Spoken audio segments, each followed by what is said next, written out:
Thank you for being here. Today I'm going to talk about the Me Too movement and its connection to social media. This is a topic that combines communication, activism, and global culture. My goal is to walk you through 5 main areas. 1. What is the issue? 2. The origin and historical development of the movement. 3. The key people and organizations involved. 4. The different standpoint, policies, and actions surrounding it. And 5. The solutions, impacts, and what the future might hold. As I go through each section, I'd like you to think about one guiding question. How has social media changed the way we talk about serious social issues? That being said, with the first point, what's really at the issue when we talk about Me Too and social media? At the center of this discussion, it's power, specifically the power of communication. For decades, conversation about sexual harassment and assault were often silenced. Survivors faced shame, disbelief, or fear of retaliation. Reporting harassment at work, for example, could cost someone their job or reputation. In many cultures, speaking up was discouraged. The Me Too movement shows how social media shifted that dynamic. With just a hashtag, survivors gained a global microphone. Suddenly, people who felt isolated were connected to millions of others with the same experience. This is both an opportunity and a challenge. The opportunity is clear. Social media made it possible for survivors to take back control of the narrative. The challenge is that one online space can also be hostile. Survivors risk harassment, trolling, or having their credibility attacked in public view. So, the issue is not simply about harassment itself, but it's also how communication tools like Twitter, Facebook, and Instagram have changed the way these conversations happen. Think of it this way. Before social media, survivors often had to rely on journalists, courts, or institutions to tell their stories. After Me Too went viral, survivors would bypass those gatekeepers and speak directly to the public. That's a profound change in how social issues are communicated.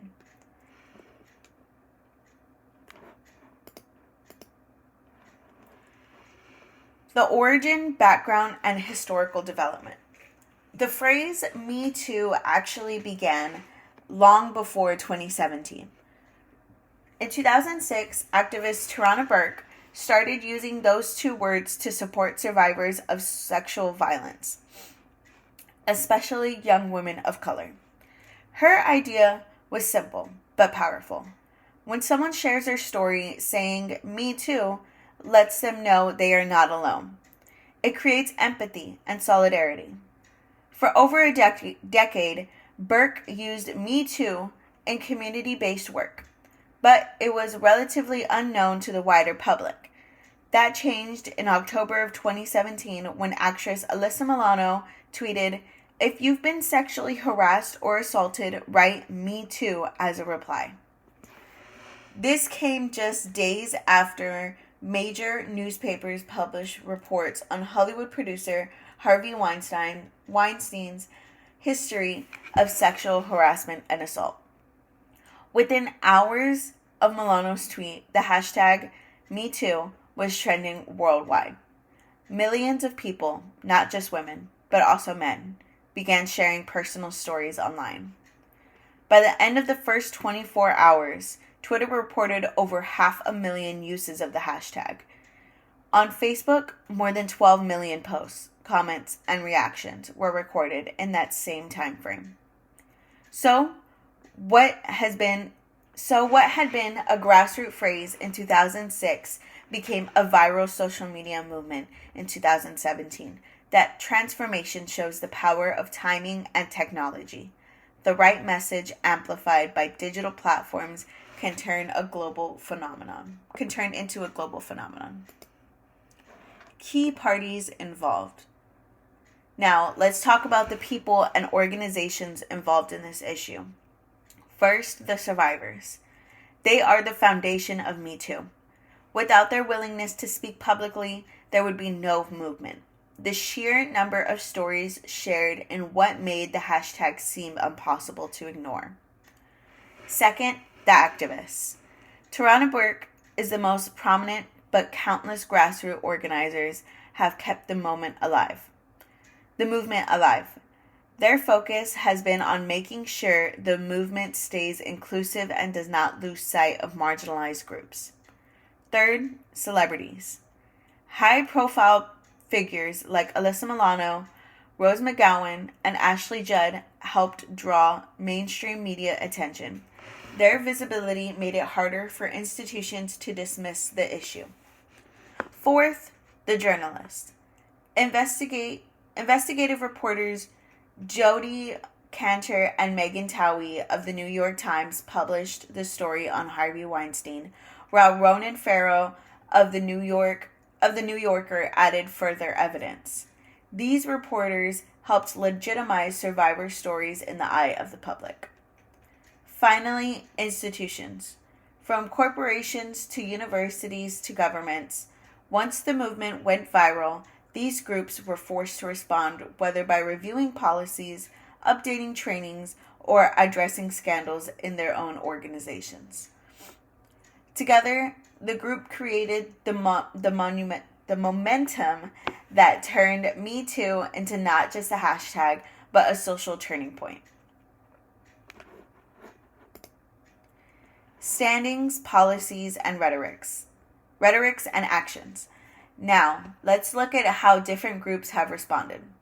Activists and survivors use the language of empowerment. Phrases like breaking the silence or believe survivors highlight the importance of sharing stories and challenges a culture that normalizes harassment. Their actions often involve online campaigns, community events, and calls for systemic reform. Employers and institutions took formal steps.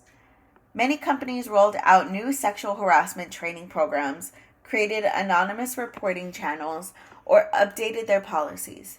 Some organizations even fired high-level executives after credible allegations surfaced. Governments responded too. For example, in the United States, lawmakers introduced bills to ban forced abortions in sexual harassment cases, making it easier for survivors to take their cases to court. At the same time, critics emerged. Some argued that Me Too encouraged trial by social media, where reputations could be destroyed without due process. Others worried it created a culture of fear in workplaces. There was also criticism that the movement focused too much on wealthy white women on Hollywood, leaving out the original focus of marginalized communities. And then there are the social media platforms themselves. They enabled the rapid spread of Me Too, but they also became spaces where survivors faced online abuse. Twitter, for example, has been criticized for not doing enough to curb the harassment and trolling. So, the responses range from empowerment and reform to criticism and backlash. This mix shows how complex the conversation is when a movement becomes global. Solutions, impacts, and future development.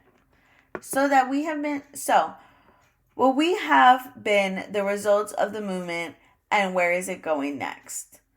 Let's start with solutions. Many workplaces have stricter policies, better reporting mechanisms. While these don't solve everything, they represent progress. Some industries, like film and television, have introduced codes of conduct and intimacy coordinators to ensure safer working environments. The impacts are significant. On a cultural level, Me Too shattered the myth that sexual harassment is rare. Millions of posts revealed just how widespread the problem is. Survivors reported feeling empowered and less alone. Public awareness has grown, and powerful individuals from Harvey Weinstein to Kevin Spacey faced real consequences. At the same time, the movement has spurred new initiatives. The Time's Up campaign, launched in 2018, focused on systemic change, particularly in workplaces. Other countries also adopted their own versions of Me Too. For example, in France, the hashtag Balance ton porc, meaning expose your pig, became popular. In China, activists used Wu Yi Shi, which means Me Too in Mandarin, to raise awareness despite censorship. Looking ahead, the future of Me Too depends on whether the momentum can shift from awareness to lasting structural reform. It's one thing to post online, it's another to change laws, workplace cultures, and social attitudes in a permanent way. Social media will likely remain central, but the focus is shifting towards building institutions that can prevent harassment before it happens and support survivors more effectively afterwards. To conclude, let's go back to the guiding questions. How has social media changed the way we talk about serious social issues?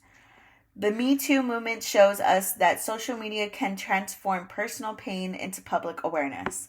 It can give a voice to the voiceless and create solidarity across borders. At the same time, it raises new challenges like online harassment, questions about fairness, and the difficulty of translating hashtags into long-term change. We've seen the issue is about power and communication. The movement's roots go back to Toronto Burke in 2006, but it exploded globally in 2017 thanks to social media. Survivors, activists, celebrities, journalists, and institutions all played roles. Their responses have ranged from empowerment to criticism. The impacts are clear: more awareness, more accountability, and steps towards reform. The future depends on whether we can keep that momentum going, not just online, but in the real world. Policies and cultural change. Thank you.